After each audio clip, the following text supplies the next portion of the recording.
Saint Augustin, de la vraie religion. Chapitre 16. Bienfait immense de l'incarnation du Verbe. Dieu, pour guérir nos âmes, varie ses moyens et les proportionne au temps que règle son admirable sagesse. Mais il ne faut pas parler de ces moyens, ou bien il faut le faire devant des hommes pieux et parfaits. Disons toutefois que cette prévoyante bonté pour le salut des hommes se montra sans mesure, lorsque la sagesse de Dieu, c'est-à-dire le Fils unique, consubstantiel et coéternel au Père, daigna s'unir personnellement à l'homme tout entier. Et le Verbe se fit chair, et il habita parmi nous.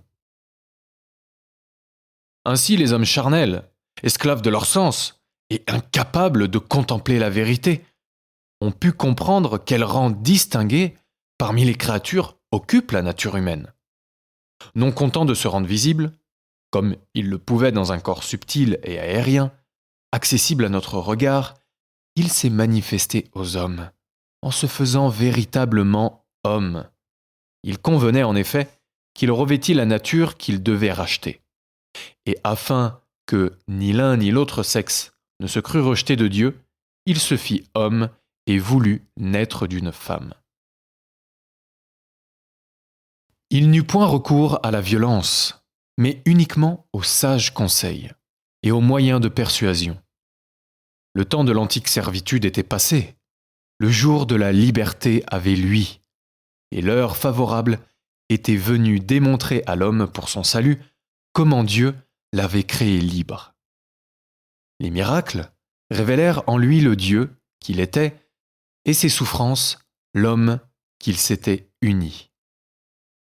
Quand il parle en Dieu, il ne connaît pas même sa mère qu'on lui annonce.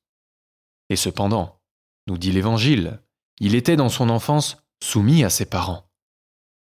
C'est un Dieu, quand il prêche sa doctrine, on voit l'homme en lui par la succession des années.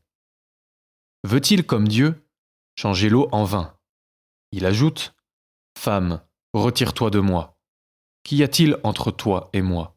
Mon heure n'est pas encore venue. » Et quand cette heure fut venue, quand il dut mourir, cet homme, reconnaissant sa mère, du haut de la croix, il la conta aux disciples bien-aimés. Les peuples avaient le malheur de convoiter les richesses, escorte obligée des plaisirs. Il voulut être pauvre. On se disputait les honneurs, les commandements. Il refusa d'être roi.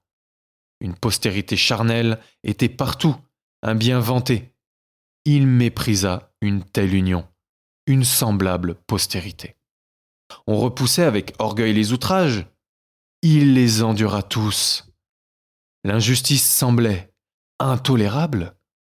Quelle injustice plus criante que de voir le juste, l'innocent condamné. La douleur corporelle était abhorrée. Il fut flagellé, crucifié. On redoutait la mort. Il la subit. La mort la plus ignominieuse semblait celle de la croix. Il fut crucifié. Tout ce que nous recherchions dans notre vie d'iniquité, il s'en priva pour le rendre méprisable. Tout ce que nous voulions éviter en fuyant la vérité, il le souffrit et le foula aux pieds. Car on ne saurait commettre aucun péché qu'en recherchant ce qu'il a méprisé ou en voulant fuir ce qu'il a supporté.